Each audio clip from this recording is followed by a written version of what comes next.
亲爱的朋友，大家早安。早安。是好，因为这个防疫的一个规定哈，所以许医师今天必须要戴着口罩演讲。好，必须要戴着口罩演讲。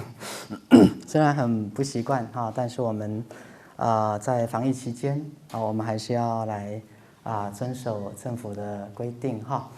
好，那首先第一个提醒，来有手机的人麻烦把手机关静音或直接关机。好，那我们演讲的时间到11点半结束各位就不要再接听手机了，好不好？好，那今天演讲一开始来我们请志伟上来。好，还是要跟各位介绍我们的这个曾志伟心理师。不是曾宝仪的爸爸曾志伟哈。那为什么特别介绍志伟呢哈？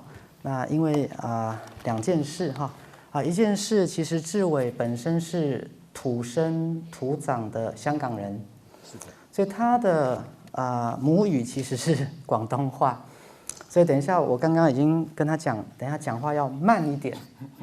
每一个字咬字清楚一点，因为各位会听到很标准的广东式普通话。那其实许医师对志伟是非常的赞誉有加哈。为什么呢？因为他是一个土生土长的香港人，那可是他现在却带着全家人移民到台湾。来，鼓掌一下。好，那因为太太是台湾人，对是。那其实勇气不只是这样哈，勇气在于志伟把他过去一辈子的专长跟工作打掉重练。他到台湾之后来念台湾的心理研究所。好，台湾现在心理研究所不好念不好考，因为在许医师的炒作之下。台湾现在最热门的研究所听说叫做心理研究所。好，在我们赛斯的炒作之下，大家通通想往一个心理师的方向走。好，所以志伟以一个香港人土生土长香港人的身份到台湾重新再念研究所，而且念毕业了，而且正式通过台湾国家心理师的考试，成为正式心理师。来鼓掌一下。好，所以我觉得一个人移民到了异乡，能够这么有勇气全部重新开始，我觉得是不容易的。好，而且还是一家老小，也是一个先生，也是一个爸爸，所以我觉得非常不容易。那其实更不容易的是等一下外面有这本书各位，反正这本书就是颜色所有书里面比较难看的那一本。土黄色的，那不是故意挑难看的颜色，因为所有其他颜色都用完了，没有办法再用，因为我们出书量也算蛮高的就是也挑不到其他的颜色了所以也不是特别要整志伟我也是看到书才知道他长这个样子。那这个是志伟在跟着许医师学习成长的时候用他的一个思维把许医师的关于接纳的这个部分整理成一本书。好，我们讲接纳，刚刚宝仪主任也提到什么是接纳那等一下我让志伟来自我介绍跟讲一下他写这本书他自己的心得跟收获。那我自己先讲一下我自己关于接纳跟觉察的部分其实今天来也是有点小小的心浮气躁了，因为等一下我们要办一个快闪活动快闪活动，那刚才进来的时候停好车，发现停在出口，然后要走到入口，然后就走180度过来。好，然后那时候我就突然发现我被我爸爸附身了。好，一路以来就怪两个姐姐跟太太没有用，因为我以前我爸爸其实是求助啦就像徐师跟大家讲，攻击是求助。好，其实在求助。可是老一辈的人他求助的时候就是先骂孩子没用。好，我前天也是又让我妈妈又骂了一次没用。好，因为我妈妈几年前左髋骨骨折嘛，好，左髋骨粉碎性骨折，那现在左髋骨疗愈的差不多了。那后来右边的股骨又这个大腿骨又骨折了，好，然后现在也在疗愈。那我妈妈就很急着这个又要赶快要去看要开刀了，干嘛赶快复原。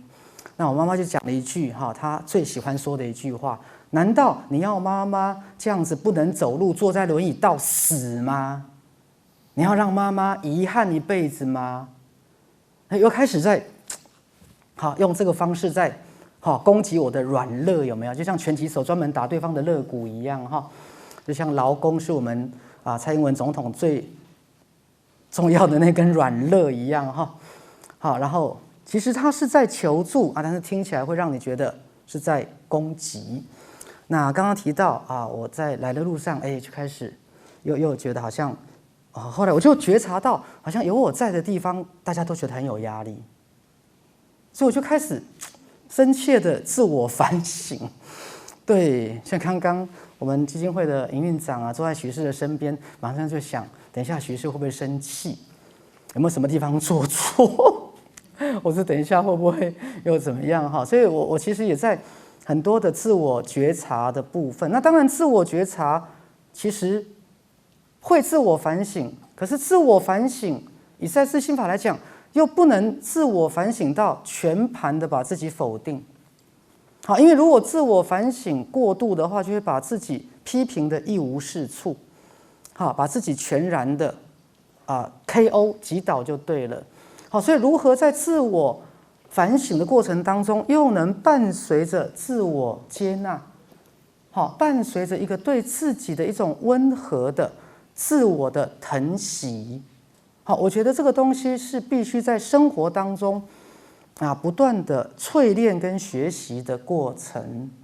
所以刚刚在来的路上，当我自己觉察到氛围是这样的时候，我就马上跟我大姐还有二姐还有跟我太太说好像我被我爸爸附身了，然后大家就笑出来了，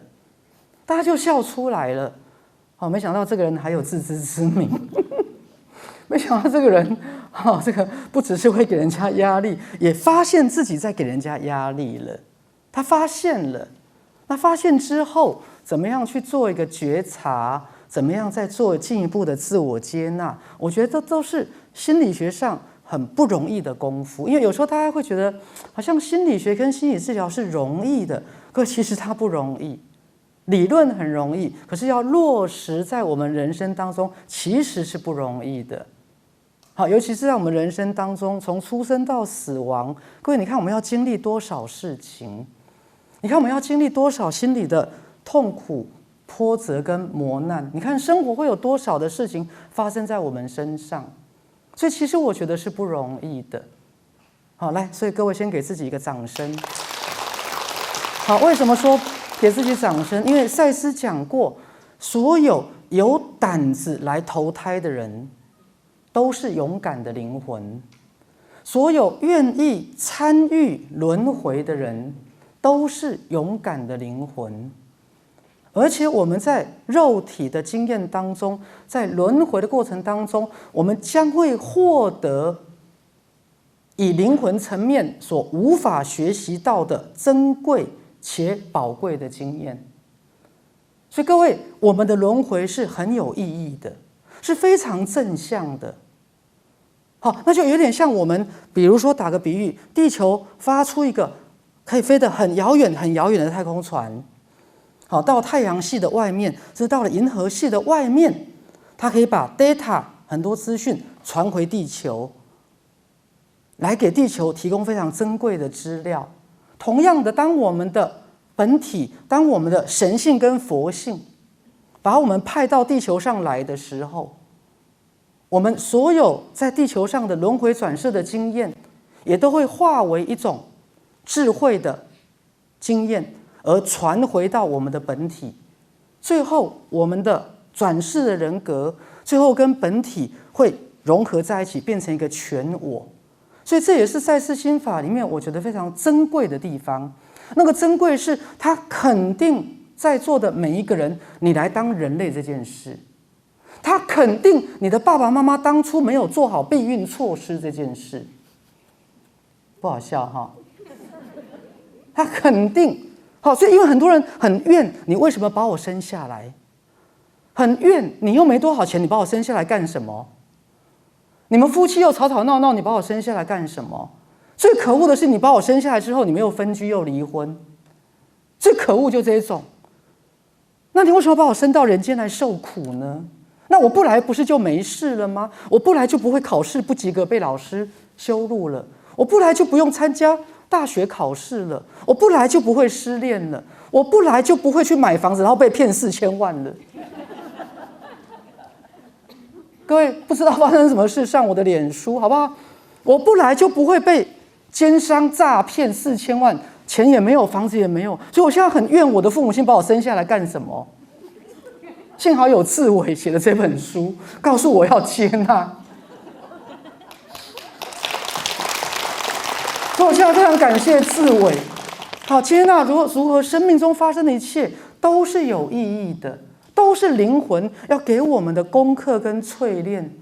所以徐师有时候会说：“来吧，不是 come on baby， 好，不是，是来吧，要给我淬炼就来淬炼吧，我愿意接受上天给我的淬炼。”好，所以我们现在请志伟自我介绍啊，跟讲一下他写这本书的过程当中他自己的哪些心得跟收获。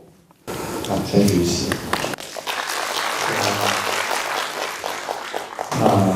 谢谢徐师提醒我要讲慢一点，不会到什么慢，大家可以放心。坦白说，我在这么多人的前面还有在徐师的旁边讲话，挺紧张的。坦白说，我刚才的腿在抖，真的没有办法。我刚才顺着这一份紧张，有点害怕，我就顺着它回到我中学的时候，大概30年前一样的这个什么的比赛之类的，在很多的人前面讲话。然后呢，我发现我变得很年轻，有点回到我中学时候的自己，好多的紧张，好多的不知道自己在干嘛。还有就是有点不知道自己要讲什么，所以呢，在比较过去的自己为了这个紧张的自己我准备了一份小抄简单讲一下。那今天的主讲还有这本书的主讲是徐师很感谢徐师给我这个机会可以成就这本书那我还是要强调一点在后期的部分，其实我有提到其实这本书这个内容过程之中还有一位雅文他其实在这个书的小小不见，他这本书，谢谢。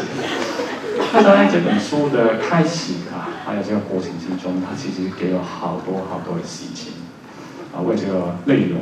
还有这个架构所以我很感谢他虽然说在这本书的封面上面没有出现他的名字讲到这个封面我先讲个笑话让自己放松一下这是我第一天我就很急的跑去馆屋那边去自己买了这本书回来，太开心对我来说太开心，我在第一时间把这本书也请徐师帮我签名这样子然后回到家我也一样的很开心我给我的儿子刚才学校提到我的儿子他现在刚刚上了这个小学我就很开心的给他看，你看上面这个名字是什么人我就很开心问他，然后他那时候在看过起来就是日本的怪兽的动画对，他很开心的在看电视然后我就很开心的就问他说：“这个是什么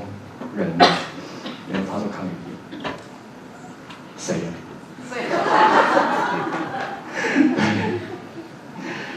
简单来说这本书可以出现我要感谢好多人的支持中间也包括我太太她给了我这个空间，给了我这个时间用了好多的时间可以写出这本书所以谢谢大家，谢谢徐师。好，其实我觉得讲了太多啊，我简单就讲一下我小抄上面的一些东西。怎么去看这本书呢？我给大家一个提醒慢慢来第一时间看这个目录我不知道大家看书的一个习惯了我自己慢慢的让自己看书之前先看这个目录看看这本书里面的架构我可以说我用了好多的时间将这个架构建立出来的在我真的开始写之前我花了好多的时间去重听这本书的本来一开始的内容就是许志大人的工作法这个内容我重听了好多遍，还有这个主题稿我也看了好多遍，然后我先将这个架构大概的弄出来，而我这样子的努力在这本书出来以后我很开心的给我香港的当年一起学催眠的一个前辈分享当然他没有看到这本书他只是从这个网络上面看到这本书的一些介绍还有这个目录然后他很奇妙的告诉我说他只是看这个目录好像有一点领悟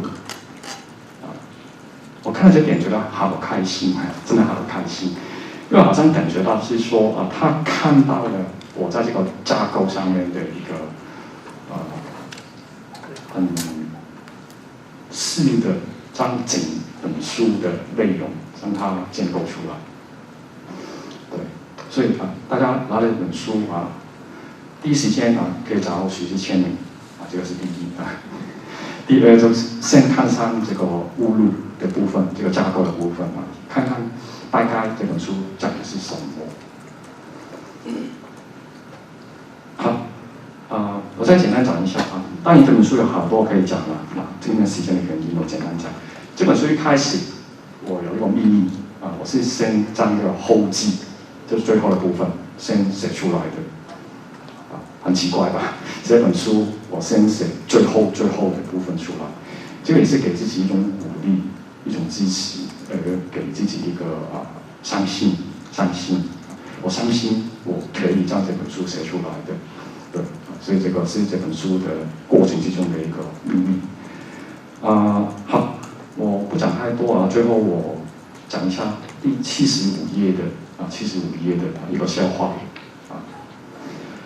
大家应该有听过吧？这是一个人一个医生去动手术然后在这个手术的出来结束以后出来然后告诉这个病人的家人说太好了手术很成功可是病人死掉了这个笑话我坦白说了这个是我自己加上去所以或许是可以让我将这个笑话放在这个书里面当然这个是一个笑话同时间也是一个比喻它比喻是说我们面对外在的好多的困难或者说我很希望去走到哪个地方然后我一直很努力的很专心的往那个目标去走在这个过程之中也许真的我们可以完成这个目标同时间会不会有个可能是说在这个过程之中我将自己忘掉了好我先讲到这里再一次谢谢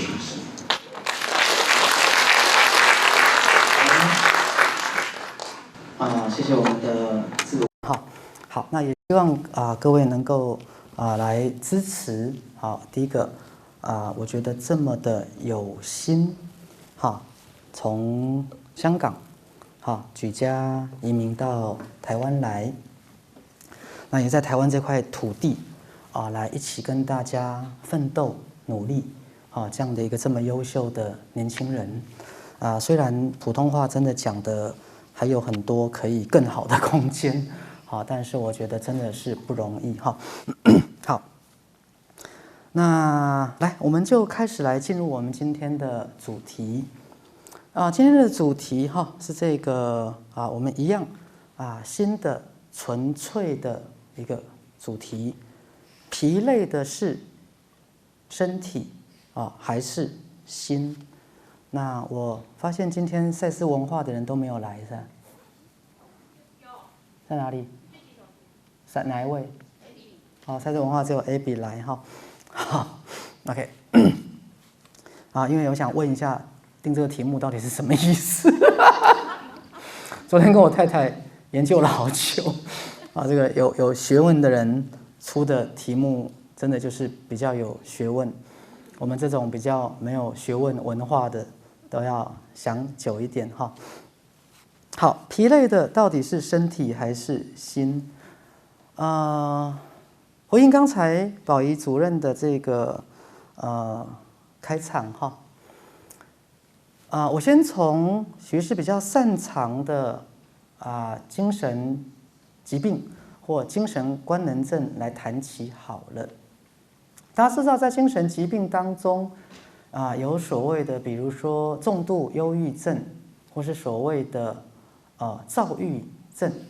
那躁郁症又分2型哈，就是 bipolar one，就是我们一般典型的躁郁症。那我大概其实 bipolar one 跟 two 我有一个很没有学问的区分bipolar one 就是会严重到你会把它送进去医院的那一种，严重到你觉得你会把它送进去医院，比如说半夜3点不睡觉，脱光衣服在街上跑，比如说在1个月内月收入3、4万，可是1个月内花了200万，或是在短短的10天内预定了11户的预售屋，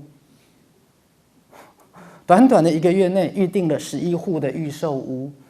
好，然后之前我也讲过一个让我觉得很扼腕、很伤痛的故事，就是之前我在台北市立疗养院，后来叫松德院区，他这个躁郁症的患者送了他的主治大夫一个劳力士手表，在躁症发作的时候，我就很讨厌那时候我只是住院医师，就没有收到这个手表。好了，这是开玩笑的哈。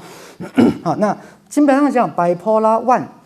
就是到你会觉得应该要住院了，逾越了一个你觉得在日常生活当中可以正常生活，跟周遭的同住的家人能够忍耐的极限。好，那这个就你很没有学问的分法，你可以分为 bipolar one。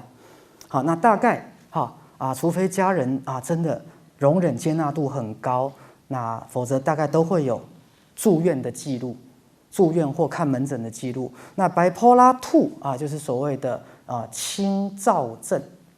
好，那轻躁症其实最多有时候只是到医院看个门诊或拿个安眠药。好，那日常生活当中他忧郁或躁的时候，通常你会觉得这个人怎么话变得很多，好，可是还没有逾越到你觉得奇怪的状态，还没有逾越到你觉得越过那条线了哦。还没有到那个地步，叫 bipolar two 这样各位会区分的这是许医师20-30年的很简单的临床区分那再来就是所谓的忧郁症。那不管是躁郁症的病人的这个depressive episode 的忧郁期，或是所谓的忧郁症的患者，在发病的时候，他通常会有哪些症状就跟今天的状况有关，就觉得没有活力。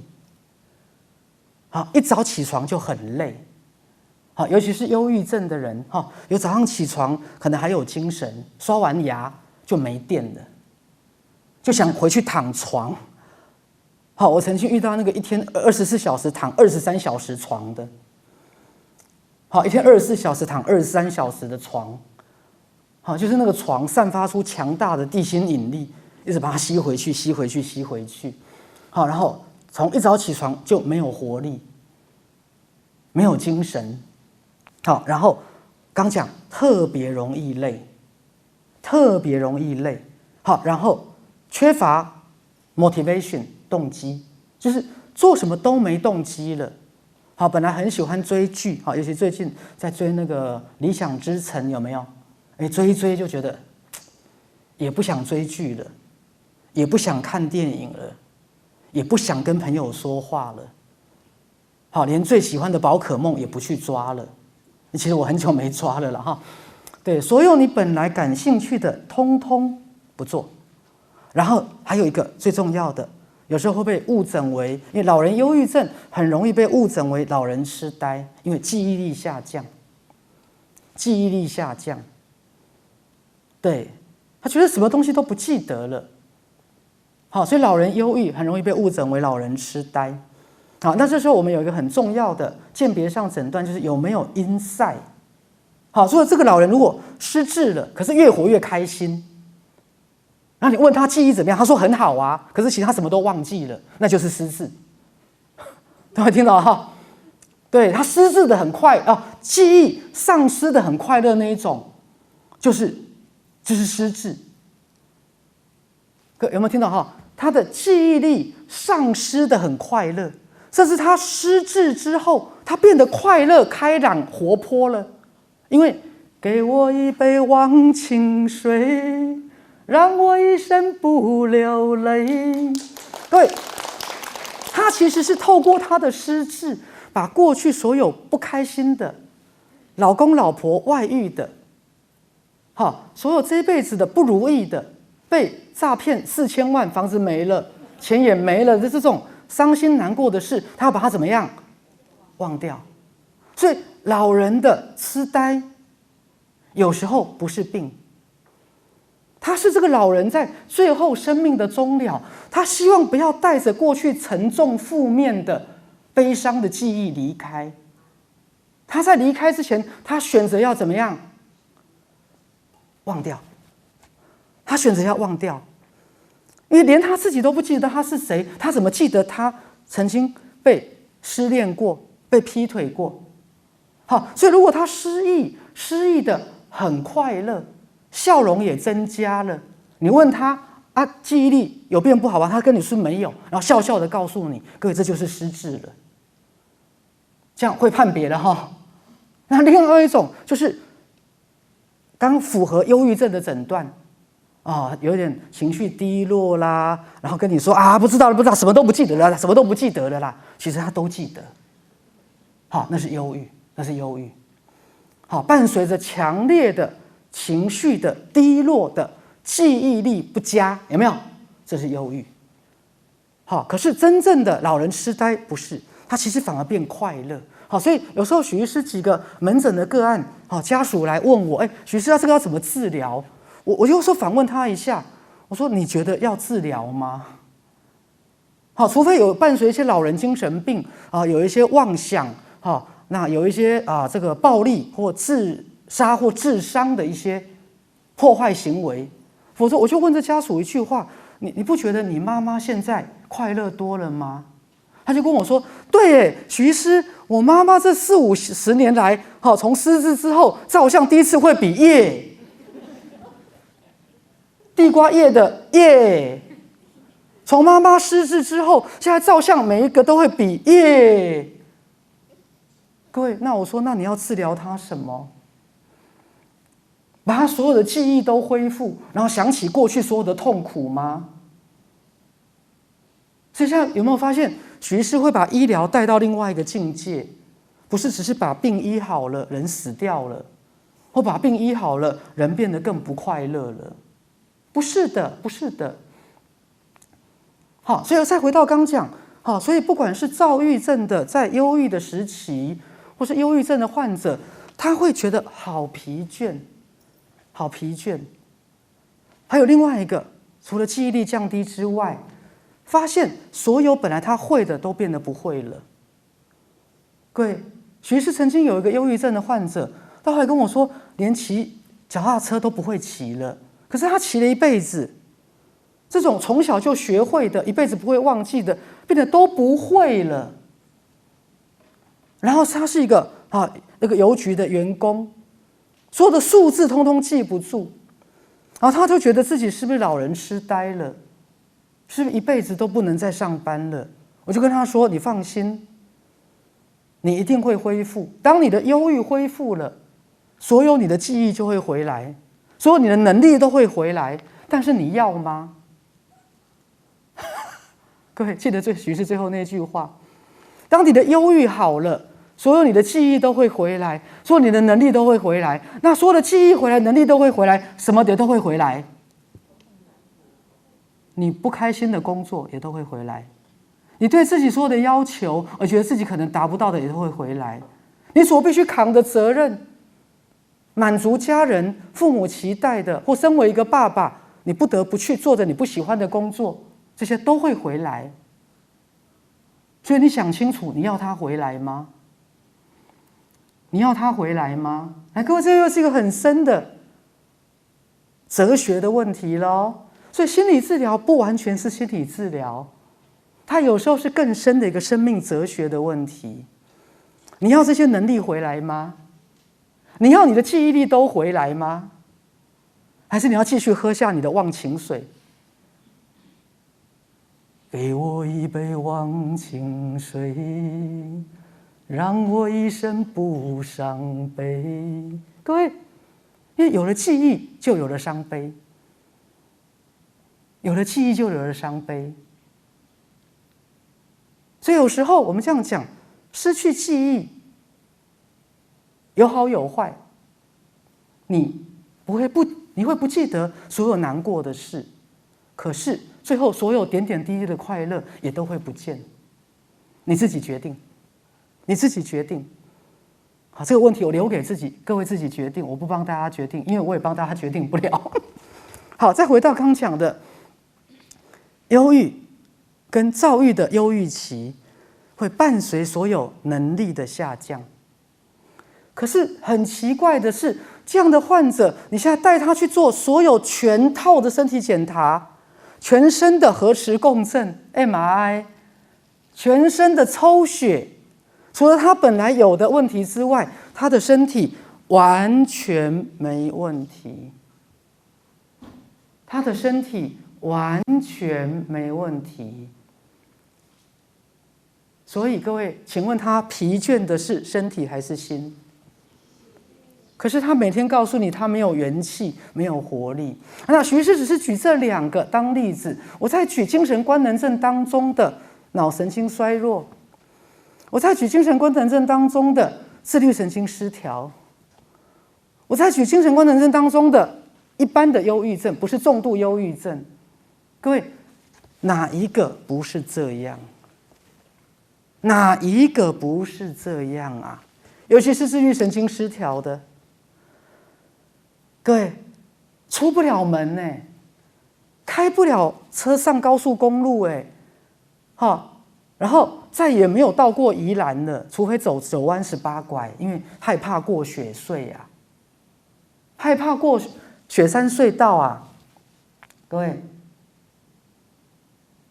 恐慌啊，害怕，恐慌害怕，可是一样到医院去做心电图，心脏科医师跟你说没有问题，只有轻微的2尖瓣脱垂，但其生理上的症状不足以支持你临床上发生的现象，所以主要还是来自你的焦虑跟恐慌的症状，觉得吸不到气，快死掉了，觉得到人多的地方就头昏了，各位，然后就觉得全身没有力气，从头到脚每一分力气都被抽走了，开始腿软脚软。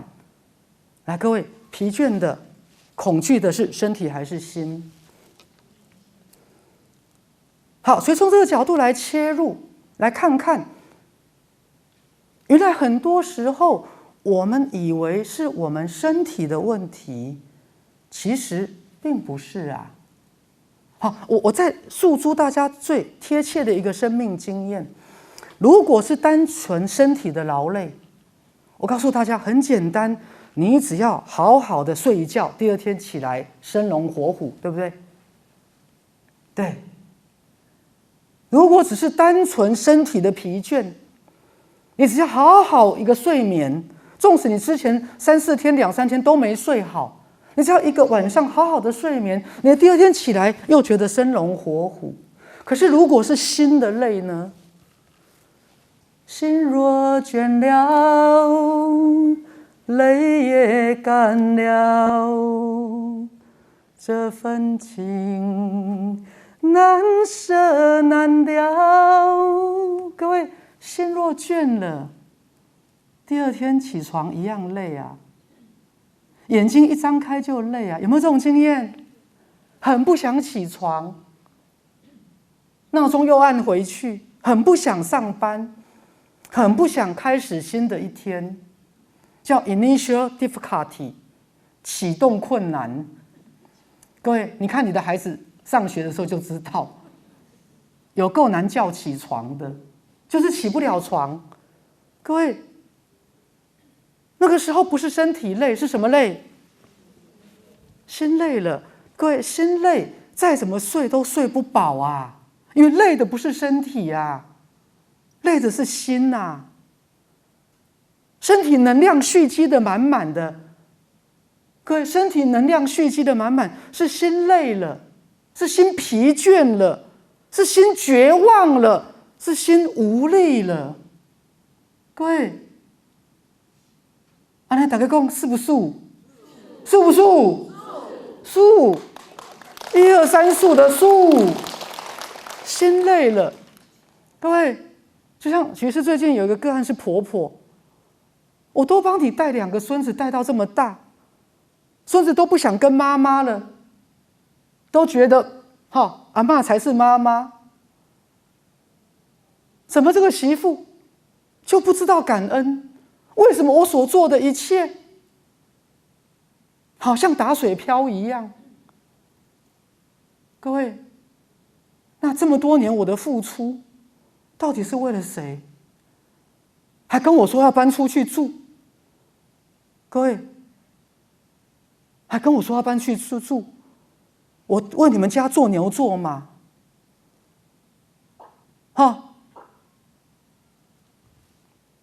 婆婆自己在上班，媳妇自己在家没有上班，就婆婆下了班还要张罗晚餐给媳妇给儿子吃。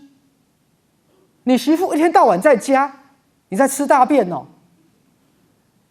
各位，做这些都没有关系，最后竟然换来的是什么？媳妇说要搬出去。各位，那简直就是气炸了。我是在做什么？做歹命、做心酸的哦。为你付出那么多，我换到了什么？为你着想那么多，什么东西好吃都留给你，什么都是以你为优先。对，甚至你娶了太太，我还进房间给你盖被子，看你晚上有没有睡好。你今天竟然用这种态度对我，你太太竟然对我恶言相向，你太太怎么会晚上起来给你盖被子呢？只有娘会做这种事啊！我叫你房门不能锁，妈妈怕你晚上着凉盖被子，现在又 COVID-19， 万一你感冒，被人家误会 COVID-19 怎么办？我叫你晚上不要锁门，你为什么要锁？我还晚上进来给你盖被子，你太太在那边不高兴什么？妈妈从小给你带到大，给你洗澡洗到高中，给你洗澡洗到高中。真的，我其实有个案是洗澡洗到高中的，妈妈帮儿子洗澡洗到高中的，真的有，你不要这样说哦。这是实际案例啊，我只是把2、3个案例凑在一起，因为这样故事的精彩度比较高啊，而且也不会有泄露隐私的问题，因为你也不知道区分哪一个是哪一个。怕你寒，怕你烧，怕你热，怕你冷，怕你热，怕你饿着了，怕你被蚊子咬。尤其中南部又有登革热，不知感恩。妈妈给你洗澡洗到高中了，你结了婚，我就不能进来哦。各位，有没有？心若倦了，泪也干了，这份深情难舍难了。爱一个人，如何厮守到老？是太洒狗血。我们回来。疲倦的到底是心还是身体？为你付出了这么多，你却都没有感动。为你付出这么多，你瞎了你的狗眼噻！各位，累了有没有？累了，各位，其实身体没有问题，身体还能做100年，还能做100年，但是怎么样？心累了。来，心有没有累？有。累了。啊，为你付出了这么多。好，所以刚刚讲身体的疲倦，说实话，1个晚上、2个晚上，真的呼呼大睡起来，精神奕奕。所以有时候赛斯会讲，你吞再多的维他命有没有用？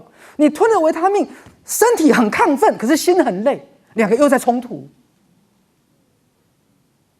躺在床上想睡，睡不着，精神很好，可是明明心又很累，明明很累又睡不着。来，各位有人没有？对不对？明明很累又睡不着，明明又很兴奋，明明觉得很想睡，但怎么睡都睡不着。各位，因为真正身体的累，最多1个晚上、2个晚上就好了。身体的累呢，各位，越睡越累。越睡越没有体力，越睡越不想起床，大家说对不对？对，我现在最近就有这种状况。哦，没有了，等一下再讲。好，越睡就越累，因为累的不是身体，是心。好，昨天我就在问我太太这个题目，我说为什么会累的是心而不是身体呢？她跟我说两个，一个是无力感，一个是无望感。无力感是什么？觉得自己没有力量，改变不了了。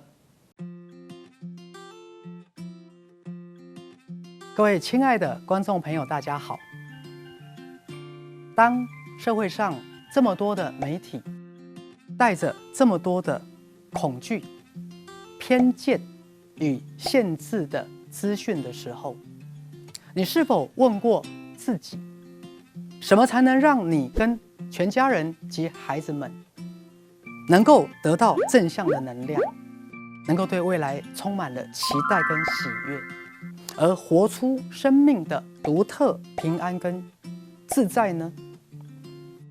为了这个目的，我们成立了赛斯网络公益电视台，就是希望为全世界的人类提供一个向内觉察、传递正能量，协助每一个人都能把我们内在的正能量，我们的内我的爱、智慧、慈悲、创造力、喜悦跟潜能打开，让我们的社会更和谐，来活出身心灵平衡健康的人生。